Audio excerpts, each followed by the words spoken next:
Assalamualaikum warahmatullahi wabarakatuh. Sairiang balam jo barabah, balam lalu barabah mandi. Sairiang salam jo sambah, salam lalu sambah kembali.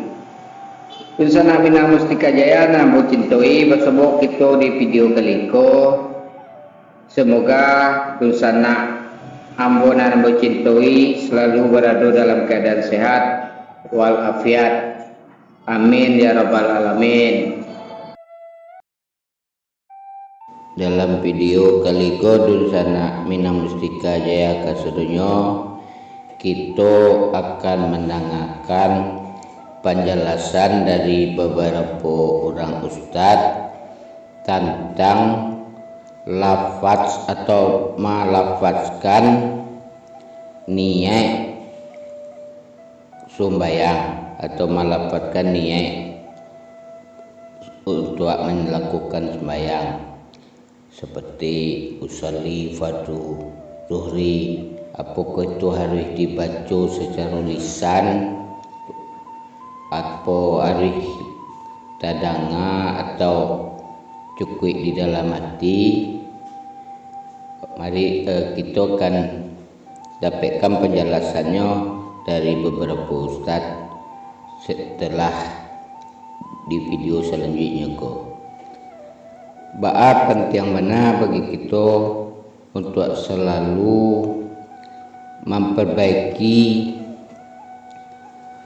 tata cara kita melakukan sholat atau sembahyang, karena kita mengetahui bahwa sholat atau sembahyang ko merupakan rukun dari agama kita, yakni rukun Islam kita, dan ditambah lagi bahasanya nanti amalan kita nampak tamu akan dihisab di yaumil akhir, yaitu sholat. Rancak sholatnya maka insyaallah akan rancak pula amalan-amalan yang lainnya. Maka untuk itu kita harus selalu berusaha untuk mempelajari, untuk menimba ilmu-ilmu dalam menjalankan ibadah sholat supaya kita beribadah semakin bertambah kualitas ibadah kita tersebut. Mungkin dari dulu kita ada yang salah dalam penerapannya, atau mungkin salah dalam penerimaan ilmu tentang tata cara sholatku, atau mungkin kita yang salah dalam memahaminya. Maka perlu kita terus mempelajari agar kualitas ibadah kita kepada Allah Subhanahu wa taala semakin meningkat, sehingga insyaallah seluruh amal ibadah kita tersebut akan diterima oleh Allah Subhanahu wa taala. Amin ya rabbal alamin. Baiklah di sana, mari kita dengarkan penjelasan dari beberapa ustaz tentang melafazkan niat sholat atau sembahyang, apakah harus dibaca dari atau tadanga atau cukup dalam hati atau lainnya. Mari kita dengarkan dosana minang mustika kasadonyo. Ingin salam dulu, silakan. Waalaikumsalam. Niat diucapkan atau dalam hati ya? Niat diucapkan atau dalam hati, ya. Kalau kita melihat hadis-hadis Nabi sallallahu alaihi wasallam, Nabi sallallahu alaihi wasallam tidak pernah melafalkan niat kecuali tatkala beliau haji, beliau mengatakan labbaik Allahumma hajjah atau labbaik Allahumma umrah. Itu pun artinya ya Allah aku penuhi panggilanmu untuk umrah. Itu pun kata para ulama Nabi tidak sedang melafalkan niat, tapi Nabi sedang bertalbiyah. Sedang apa? Bertalbiyah. Oleh karenanya tidak diriwayatkan dari Nabi sallallahu alaihi wasallam, jangankan dalam hadis-hadis yang sahih, hadis-hadis yang palsu pun tidak ada dalil bahwasanya Nabi melafalkan niat. Misalnya salat zuhur, usolli, mau tayamum, aku berniat tayamum, apa namanya jamak, aku berniat jamak, mau wudu, aku berniat wudu. Seandainya Nabi pernah lafalkan, pasti sudah ribuan hadis meriwayatkan. Inilah lafal Nabi tatkala wudu, inilah lafal Nabi tatkala salat, inilah lafal Nabi tatkala begini, tatkala begini. Ternyata Nabi tidak pernah diriwayatkan melafalkan niat. Demikian juga para sahabat yang ribuan, mereka juga tidak pernah diriwayatkan melafalkan niat. Lantas pelafalan datang dari mana? Kalau kita telusuri dalam buku-buku fikih, pelafalan niat itu datang dalam buku-buku mazhab Syafi'i, terutama mazhab Syafi'i yang mutaakhirin, yang belakangan. Mereka mengatakan yustahabbu, dianjurkan, bukan disunahkan. Karena kalau dikatakan yusannu, disunahkan, berarti datang dari Nabi. Karena mereka tahu Nabi tidak pernah melakukannya, mereka mengatakan dianjurkan. Dianjurkan buat apa? Supaya orang mengkokohkan niat, supaya niatnya tidak goyang. Maka sebelum dia sholat dia ngomong dengan sir, dengan pelan, sholli fardhu dhuhri, untuk mengkokohkan saja, Jadi tidak perlu keras-keras. Usolli fardhu dhuhri arba'a raka'atin. Ya orang juga sudah tahu ente salat zuhur, enggak usah bilang-bilang sama tetangga kanan kiri. Tujuannya bukan untuk melaporkan kepada tetangga kanan kiri, bukan ya. Tujuannya menurut ulama Syafi'iyah adalah untuk mengkokohkan niat. Maka perlu dilafalkan cuma dengan apa? Sir. Maka tidak perlu besar-besar kanan kiri, apalagi lapor sama Allah. Allah sudah tahu niat Anda ikhlas atau tidak, ya. Tetapi itu tujuannya adalah untuk mengkokohkan dalam apa yang kita niatkan. Itu pendapat ulama Syafi'iyah yang belakangan. Tapi Allah alam bisawab, pendapat yang lebih benar tidak perlu karena Nabi bersabda wa khairul huda huda Muhammadin. Sebaik-baik petunjuk adalah petunjuk Nabi. Nabi solatnya yang terbaik, Nabi puasanya yang terbaik, Nabi wudunya yang terbaik, dan Nabi tidak pernah mencontohkan, dan para sahabat juga tidak pernah mencontohkan mereka melafalkan niat, ya. Kalau ada orang melafalkan niat tidak perlu kita ributkan, itu ada pendapat sebagian ulama. Tapi kalau ditanya mana yang terbaik, kita katakan yang terbaik, tidak perlu melafalkan niat. Karena dalam hadis palsu pun tidak ada Nabi melafalkan niat. Apalagi dikhawatirkan ada was-was. Dan itu terjadi. Orang mau sholat dia was-was. Salli Allah, enggak jadi lagi. Banyak gitu kejadian begitu. Di samping saya gelisah ulang-ulang, kasihan. Nanti diganggu setan dia. Qul a'udzu birabbin nas, malikin nas, ilahin nas. Jadi akhirnya seakan-akan nanti begitu imamnya mau rukuk langsung dia mantap, Allahu akbar. Takut ketinggalan rukuk. Jadi terkadang sampai timbul was-was. Tapi saya katakan, kalaupun Anda mengikuti mazhab Syafi'iyah melafalkan niat, maka tidak perlu keras-keras. Itu antara Anda untuk mengukuhkan niat Anda, bukan untuk melaporkan kanan kiri, apalagi melaporkan kepada Allah. Namun saya katakan yang terbaik tidak perlu melafalkan niat, karena solat yang terbaik adalah solatnya Nabi sallallahu alaihi wasallam. Nabi bersabda, "Shallu kama ra'aitumuni usolli." Salatlah kalian sebagaimana kalian melihat aku salat, dan Nabi tidak melafalkan niat tatkala hendak salat. Ustaz, bolehkah mengucapkan niat ketika mau sholat atau wudhu seperti nawaitu? Ini sudah pernah saya jelaskan teman-teman sekalian. Kalau kita kembali kepada hadis Nabi SAW, maka belum pernah ada pengucapan lafaz.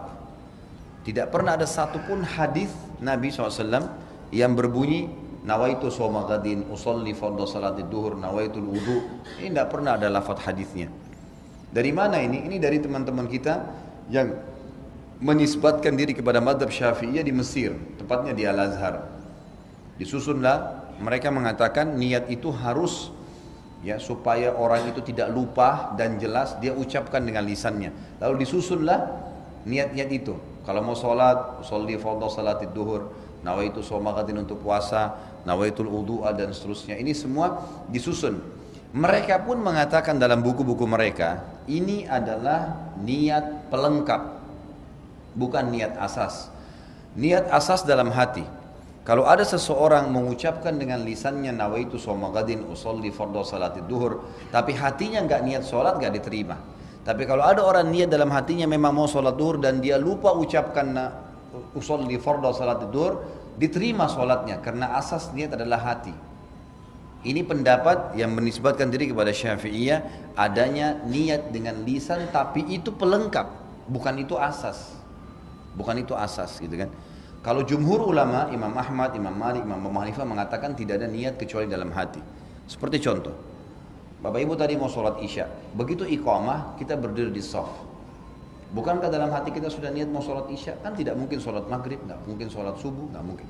Sama pada saat kita berdiri di shaf belakang jadi makmum, ada imam, kita di belakang, bukankah sesuatu niat jadi makmum? Bukankah tadi imam kita pada saat maju di tempat imamnya dia sudah niat mau jadi imam dalam hatinya? Ya itulah niat sholat. Dia tidak perlu mengatakan makmuman, imaman.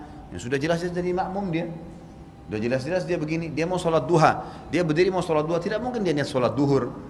Itulah niatnya. Dan ini yang dikatakan oleh para jumhur ulama. Bahwasanya niat tidak perlu dengan lafaz. Karena belum pernah ada dinukil dari Nabi SAW seperti itu. Satu-satunya yang disebutkan dan didengarkan oleh para sahabat. Itu adalah waktu Nabi SAW menyebutkan niat haji dan umrohnya. Itu pun ada sebagian ulama yang mengatakan itu bukan niatnya, itu termasuk dalam talbiyahnya. Tapi beliau mengatakan labbaik Allahumma umratan. Ya Allah, aku niat aku menjawab panggilan umrahmu. Labbaik Allahumma hajjan, ya Allah saya jawab panggilan hajimu, gitu kan. Jadi Allahu alam, yang saya melihat pribadi, saya melihat dari apa yang telah dituliskan para ulama ini, kita kembali kepada jumhur ulama yang mengatakan tidak ada lafaz niat, karena dalam pemahaman pun ini bukan dari Imam Syafi'i ya, dari pengikut Imam Syafi'i yang datang setelahnya ya. Karena Al-Azhar ini ada jauh setelah Imam Syafi'i, jauh. Imam Syafi'i tahun berapa? Tahun 204 meninggal dunia, gitu kan. Sementara Al-Azhar ini ada tahun berapa gitu ya. Jadi sudah jauh. Makanya datang pengikut-pengikut yang menisbatkan diri lalu kemudian memasukkan dalam sebuah madhab. Allahu alam. Ya Ustaz, bagaimana dengan bacaan usolli sebelum sholat? Bacaan usolli sebelum sholat. Melafadzkan niat, ya. Terjadi perselisihan para ulama apakah itu hukumnya disunnahkan atau tidak. Sebagian ulama mutaakhirin kali karangan Syafi'iyah berpendapat bahwa itu mustahab. Yang pertama kali menyatakan mustahab itu dari ulama Syafi'iyah yang bernama Abu Abdillah Az-Zubairi.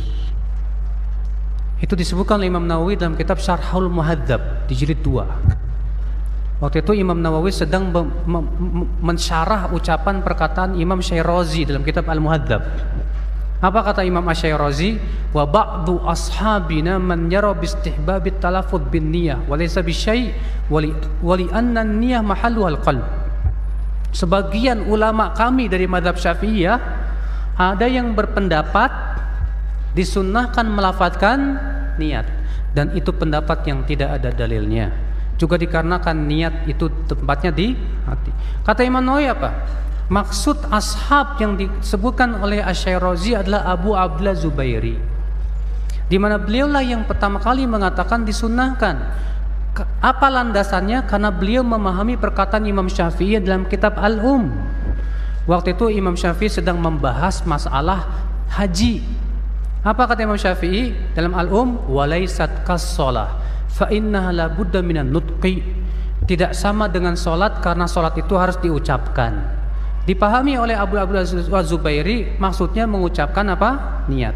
Tapi dibantah oleh Imam Nawawi. Sebagaimana dinukil oleh Imam As-Suyuti, Imam Nawawi berkata wa hadza ghalatun ala qailih. Ini salah paham.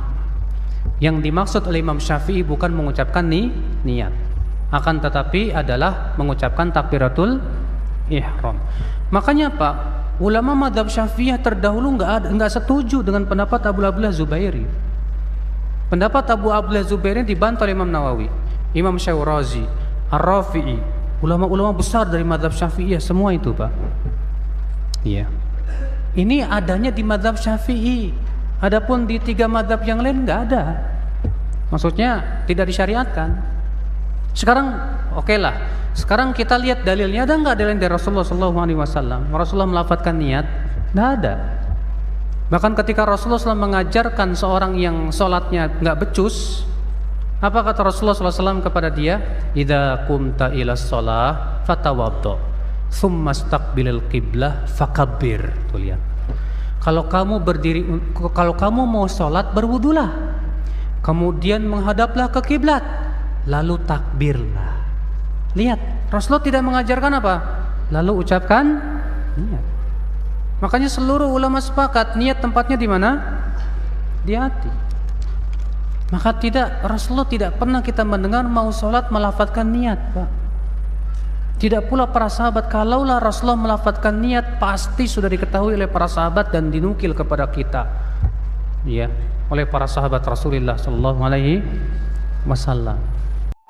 Demikianlah dosana kesedonyo lah kita samu dengarkan lah samu kita dalia. Silahkan dosana berpendapat, silahkan dosana memberi komentar. Terima kasih atas segala perhatiannya. Mohon maaf atas segala kekurangannya. Wassalamualaikum warahmatullahi wabarakatuh.